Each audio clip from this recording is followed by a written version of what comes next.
This is a 10 by 20 by 7 feet polytunnel that I got on Amazon.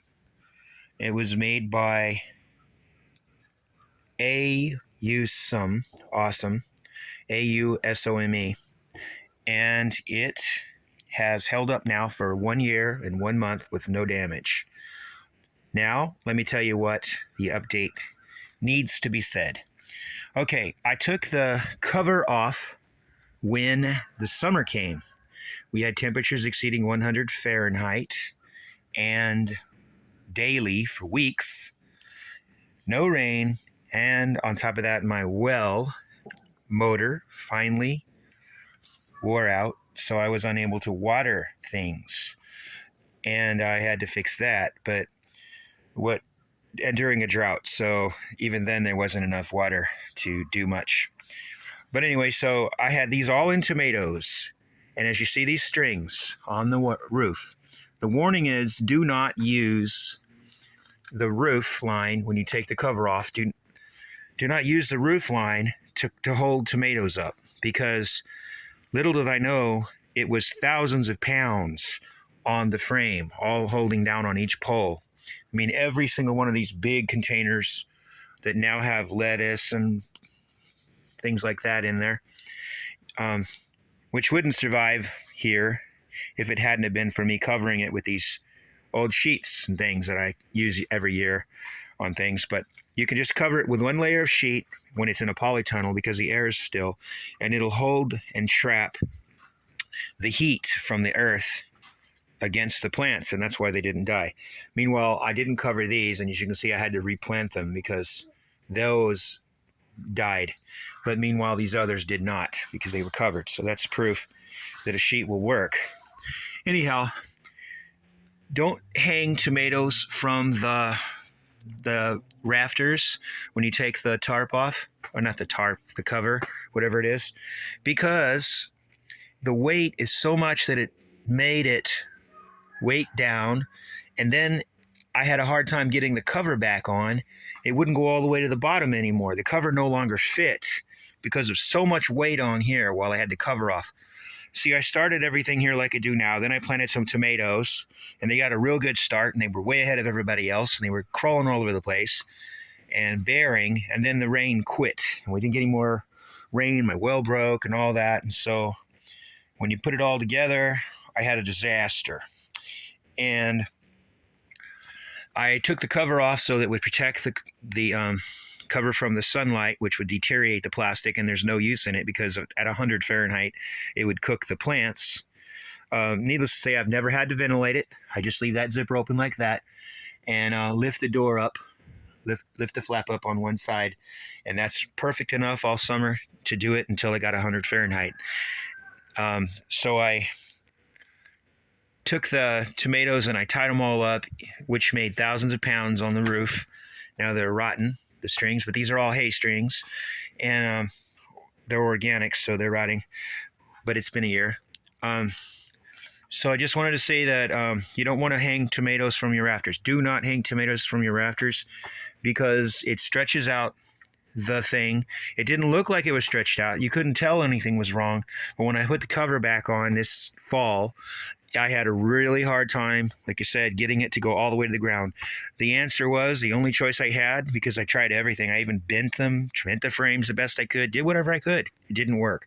I still couldn't get the cover to go all the way to the ground. I had to dig a trench all the way around and then drop the frame in there deeper and bury the flaps. You always want to bury the flaps on these polytunnels. You don't need to do the stakes. You don't need to do any of the tie downs. They don't work.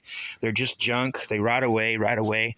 What you just need to do is dig a trench and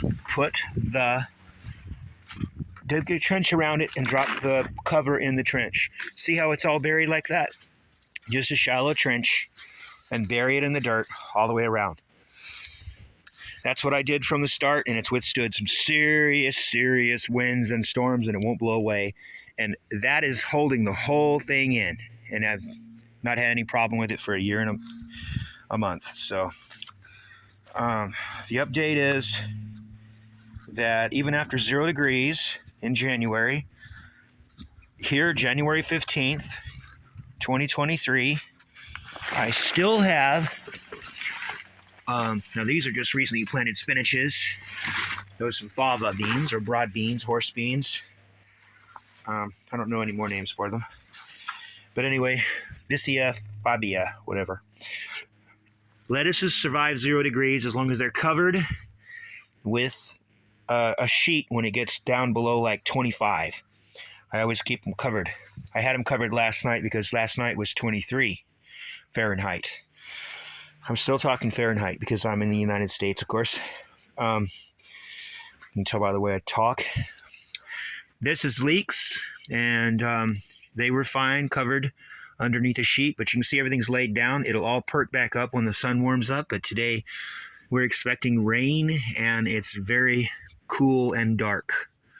So there's no sun to warm the greenhouse up much. You can see these little seedlings here are starting to wake up again. This is green sprouting broccoli. Now, all of these would die if I didn't cover them with a sheet when it gets below 25. And I do. But they can take freezing just fine right around freezing point. So they can take 32 just fine. All these can. Just anything really below 25 and you're in big trouble. You got to cover them with a sheet. But you don't have to spend a lot of money. You don't have to buy that fleece. That fleece is a gimmick. They want a lot of money for that frost blanket fleece. All you need is an old sheet. And you can go to a thrift store and you can get old sheets. And just throw them like I do. Put them on the ground and just use them on the things. These sheets are several years old. Of course, you can probably tell. Like I said, I've had them, and whatever I could find, I use old towels, whatever, to cover things with when it gets really cold, and it really, really works.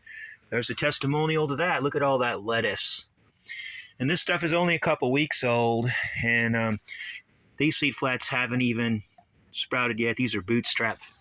There's some broad beans that are a different species. I mean, not species, a different variety. These are the broad Windsor, and they're already sprouting after just 3 days. And then there's some more green sprouting broccoli. And these onions failed, but here's something funny. There is an actual tomato. I just wanted to see if the soil was bad, and that's from a tomato I squirted here from the store, and it has taken frost much better than anything I've ever seen. These little seedlings. I don't know what kind it is, but it's pretty frost hardy.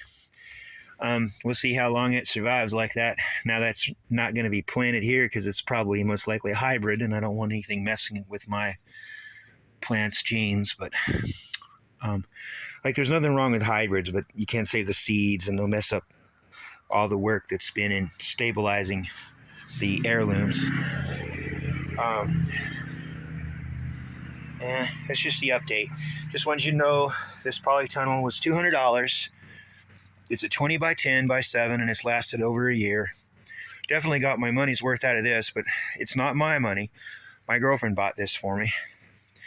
And the thing's working really good to grow greens in. There's no way that these greens would survive outside even if I put a sheet over them because the wind would blow through it. But in here, the ground stays warm. It holds the heat. And then when night comes, the heat rises up and just keeps it pretty warm in here, especially if I cover it with sheets. And like I said, I don't cover it every night, just the nights that are going to get considerably below freezing point. Just freezing point alone isn't enough to harm my lettuces and my broccoli and my fava beans. But down to, I'd just go ahead and say below 28 degrees would be a problem. So, I'll probably give you another update. And I don't really think anybody watches this, but it's good for me because I look back on these things and can see when I planted stuff. Like I said, these are 2 weeks old, and most of this is just a week old because about a week or so ago, it got down to 0, and I had to replant this section right here because I didn't have a sheet to cover that with. I ended up finding this one, so I was able to throw that over there, but kind of hard to find old sheets around. Um, but I have fig trees, and I used to cover those up, and I stored a bunch of old stuff for many, many years to wrap the figs up. But I didn't find that to be very useful for me because I don't care for the Reba crops. I just want the main crops anyway. So my figs can die all the way to the ground, surface, and then sprout back up, and they still bear figs during the summer. Of course, it's a late summer before I get figs, and if I protected them very well, I'd have the Reba crop, which I'd be able to eat early in the year. Anyway, all these right here, these are the fabric pots. I got all of those fabric pots, like a dozen, and there's some more too, 3 or 4 more. I got every one of those fabric pots on Amazon for probably $1 each. I'm not really sure. It was very cheap. So I very, very like the fabric pots because they really breathe well. They root prune themselves, just like they say. The whole thing is true. I haven't had any problem with the cheaper brands deteriorating or anything like that. These are over a year old. And they're not good to transplant from, because if you've got any plants in there, you can't get them out of there unless you tear up the fabric pot, unlike these big pots. But of course you could with a trowel or something, but I mean, you wouldn't want to put a shrub in there and try to grow it unless you plan on tearing up the pot. Uh-oh. Well, I got to get going. Bye-bye.